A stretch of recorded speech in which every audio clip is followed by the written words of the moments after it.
की शर्तों को लागू करें, वरना पृथक निर्वाचन लागू करें। हमारे बीच वार्ता में हैं श्री BL बैरवा जी, अध्यक्ष all India SC/ST railway federation association के। सर, आपका नेशन न्यूज इंडिया में आपका हार्दिक स्वागत है सर। थैंक यू, बहुत बहुत धन्यवाद आपको। सर, अभी आपने एक पूरे समाज से, जनता से अपील की थी कि भाई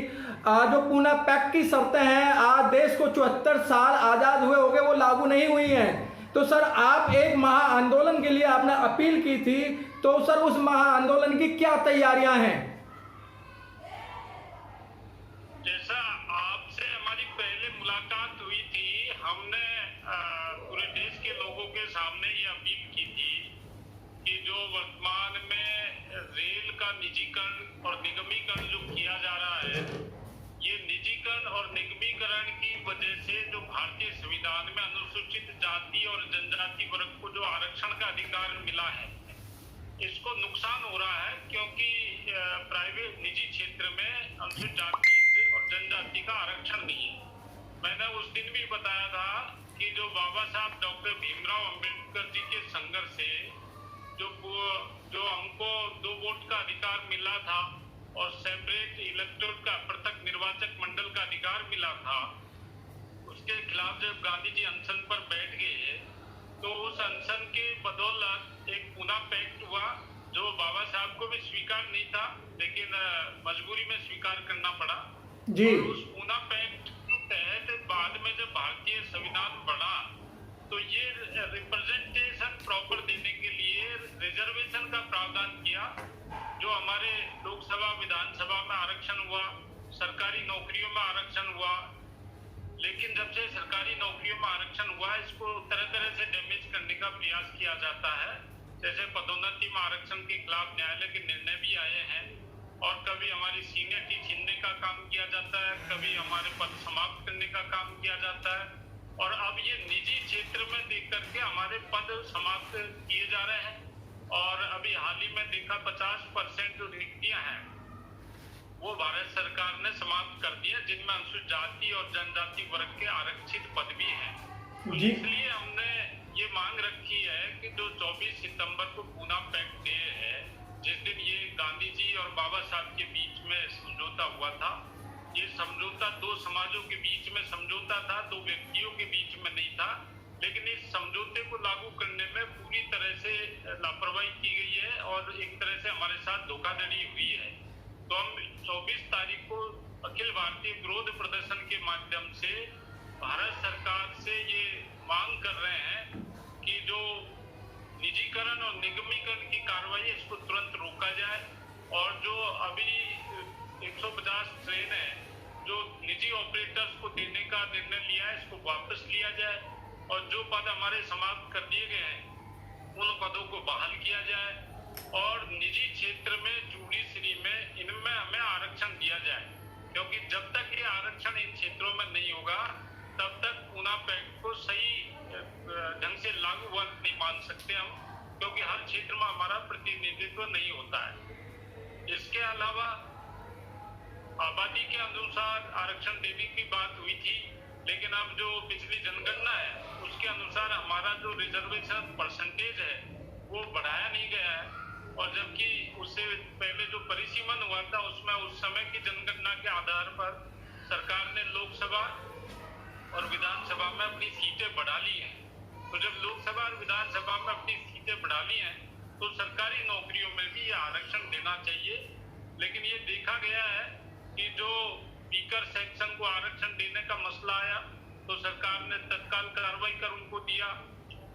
और दूसरे ऐसे मसले आते हैं उन पर तत्काल कार्रवाई होती है, लेकिन अनुसूचित जाति और जनजाति के मसलों पर ये कार्रवाई नहीं होती है। देश में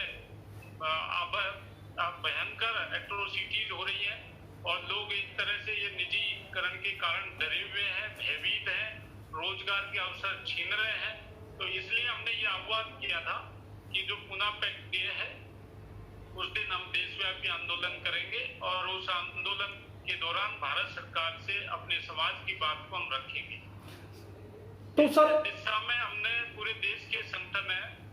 उनको हमने आह्वान किया है कि वो अपनी सबकी तरफ से अपने अपने कार्य क्षेत्र में विरोध प्रदर्शन करते हुए सरकार को ज्ञापन दें और अपनी बात को रखें। हमने रेलवे की तरफ से जितने भी हमारे जोनल रेलवे मुख्यालय हैं उन पर, जितने भी मंडल रेल प्रबंधक कार्यालय उन पर और मुख्य कारखाना प्रबंधक कार्यालय पर इस प्रदर्शन को करने की पूरी तैयारी जोरों से कर दी है। और हमने ये भी निर्देश जारी किए हैं कि कोविड-19 को देखते हुए और WHO के दिशा निर्देश है उनका पालन करते हुए हम इस जो हमारा विरोध प्रदर्शन है इसको सफल बनाएंगे, हर हाल में सफल बनाएंगे और सरकार को ये बताने का प्रयास करेंगे कि हम जो ये निजीकरण है इसके सख्त खिलाफ है। तो सर क्या जो इस तक की कार्रवाई, तो सर क्या इस समय जो जो जो रेल की जो दो मुख्य ट्रेड यूनियन है सर, उनका क्या योगदान है आपके प्रति? देखो, ट्रेड यूनियन अपना काम कर रही है, उन्होंने भी अपना कुछ अभी जो जनजागरण सप्ताह एक तरह से चलाया, निजी आम जनता को जागरूक करने का उन्होंने काम किया है और इस तरह के विरोध प्रदर्शन और धरने वो कर रहे हैं। लेकिन उनसे देश की जनता को और ज्यादा अपेक्षाएं हैं कि वो निजीकरण के खिलाफ जब तक खुलकर के मैदान में नहीं आएंगे तब तक ये निजीकरण रुकेगा नहीं। इसलिए मेरा भी उनसे आह्वान है कि वो इस संघर्ष में हमारा भी साथ दें, हमारे साथ आए, हम उनके साथ आएंगे और जो आंदोलन है निजीकरण के खिलाफ इसको हम कामयाब बनाएंगे। सर अभी मेरी बीएमएस संगठन से बात हुई थी, भारतीय मजदूर संघ सर वो आपका पूर्ण रूप से सहयोग करने के लिए तैयार है और उन्होंने कहा है कि भाई हम all India SC/ST railway federation का हम पूर्ण रूप से सहयोग करेंगे। जी, तो ऐसे जितने भी संगठन है, बीएमएस सहित AIRF, NFIR और दूसरे जितने भी संगठन है,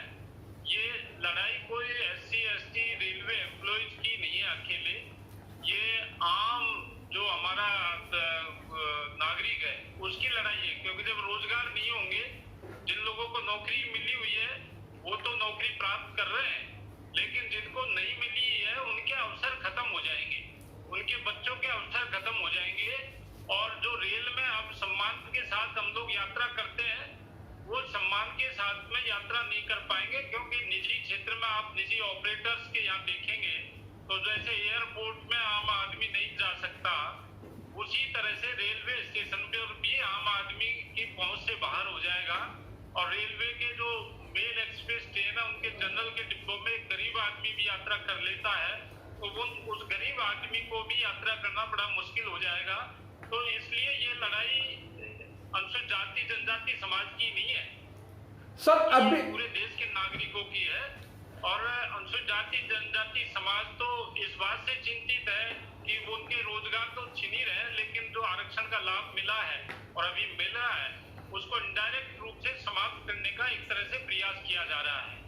तो इस आपके माध्यम से मैं हमारे पूरे देश के लोगों को ये बताना चाहता हूँ कि कोविड-19 की वजह से अनेकों क्षेत्रों में धारा 144 लगाई गई है और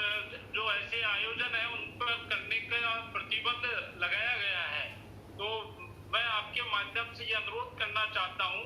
कि हमारे आदरणीय प्रधानमंत्री जी ने ये आह्वान किया था कि जो कोरोना है ये एक अवसर है और इस अवसर का लाभ उठाना चाहिए। तो वो अपने ढंग से इसका लाभ उठा रहे हैं, लेकिन मैं ये कह रहा हूँ कि ये जो कोरोना है ये इस बात की भी सीख देता है कि विपरीत परिस्थितियों में किस तरह से हम अपने हक और अधिकार को सुरक्षित रख सकते हैं, वो रखने का काम हमको करना पड़ेगा। तो जहां पर धारा 144 लगी हुई है वहां उसका पालन करते हुए आप प्रदर्शन करें और वहां पे जो स्थानीय प्रशासन है उसको ज्ञापन दे और जहाँ ज्यादा लोग इकट्ठा नहीं हो सकते वहां काली पट्टी बांध करके और इसका विरोध प्रदर्शन करें। अपनी जो मांगे हैं इनकी तख्तियां और झंडे एसोसिएशन के लेकर के आप अपने अपने कार्यस्थल पर इसका निजीकरण का विरोध करें और जो स्थानीय प्रशासन है उसके माध्यम से आप ज्ञापन दें, क्योंकि हमको हर हाल में इसको कामयाब बनाना है। सोशल डिस्टेंसिंग का पालन करें और जो कोविड-19 के जो भी नियम कायदे कानून है उनका भी हम ध्यान रखेंगे। कम संख्या, हमारे आंदोलन हमेशा ही बड़ी भारी संख्या में हुए हैं, पहुंचाएंगे। सर अभी मेरी एयर इंडिया के जो पूर्व डायरेक्टर हैं अशोक तोंगड़िया जी भी आपके इस आंदोलन में शरीक हो रहे हैं अपने सभी समस्त साथियों सहित। एयरपोर्ट इंडिया के जो पूर्व डायरेक्टर हैं सर। दूसरा आकाशवाणी से ओपी गौतम जी और सर सुभाष चंद्रा जी जो रिफाइनरी पेट्रोल भारत पेट्रोलियम के जो संगठन है, जो वेलफेयर संगठन है, वो सर आप लोगों का जो अपील है उसका भरपूर सहयोग कर रहे हैं। हमारे यहाँ जैसे मैंने बताया आपको, हम लोगों ने सभी संगठनों का आह्वान किया है। केपी चौधरी जी जो हमारे जो फेडरेशन है उसके जनरल सेक्रेटरी हैं, उनसे भी हमने कहा है, भारती जी को भी कहा है। हमने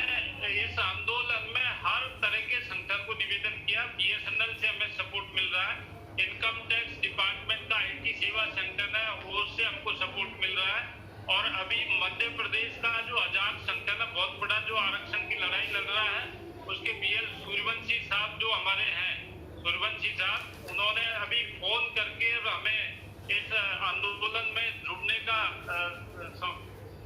आह्वान किया है। राजस्थान से जो हमारा doctor Ambedkar memorial welfare society ने कई बैठक कर ली है और पूरे राजस्थान प्रदेश के हर जिले को इस बात के लिए आह्वान कर दिया है। अनुसूचित जाति जनजाति आरक्षण मंच जो राजस्थान का है उसने अपनी जिला कार्यकारिणियों को भी आंदोलन करने ज्ञापन देने के लिए निर्देशित किया है। इसी तरह से जैसे आपने बताया एयर इंडिया के हमारे जो साथी हैं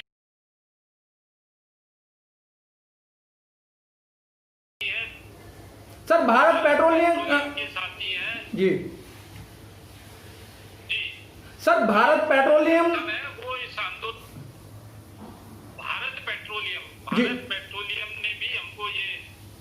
आंदोलन में सहयोग करने का आश्वासन दिया है और वो अपने अपने विभागों में इस आंदोलन को करेंगे। राज्य सरकार, केंद्र सरकार और जो जातिगत संस्थाएं हैं, सामाजिक संस्थाएं हैं, वो भी इस आंदोलन से जुड़ रही है।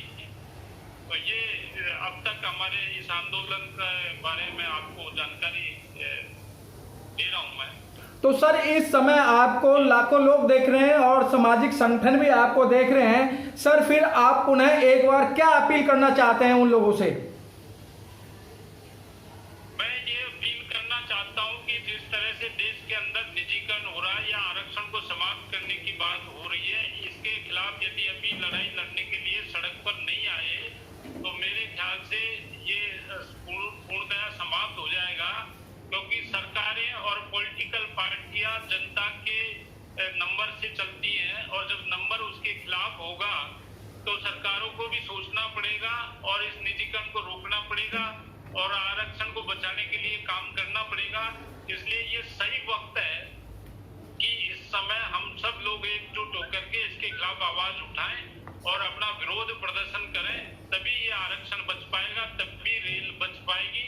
और तभी हमारे लोगों की नौकरियां हैं वो बच पाएगी। अनेकों ऐसे प्रयास हो रहे हैं जिनसे लोग जो नौकरी में उनको भी डर लग रहा है, जो जिनको नौकरी नहीं मिली है उनको भी डर लग रहा है। तो इनको सबको डर को निकालने के लिए हमको एकजुट होना पड़ेगा और एकजुट होकर के संघर्ष करना पड़ेगा।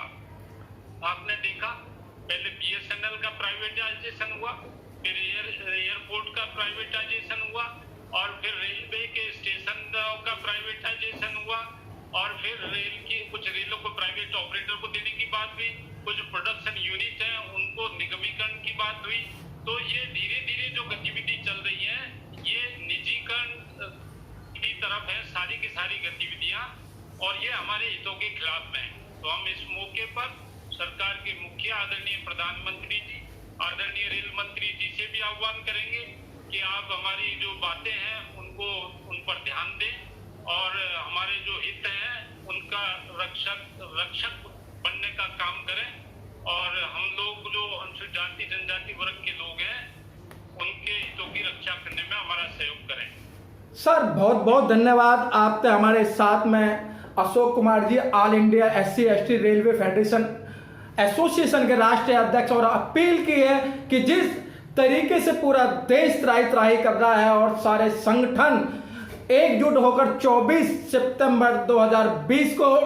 अपने ज्ञापन देंगे। और जिस तरीके से बताया कि कोरोना की महामारी जो चल रही है, कोविड चल रहा है, उसको ध्यान में रखते हुए, क्योंकि इस समय अगर एक नहीं हुए तो पूरा देश के अंदर जो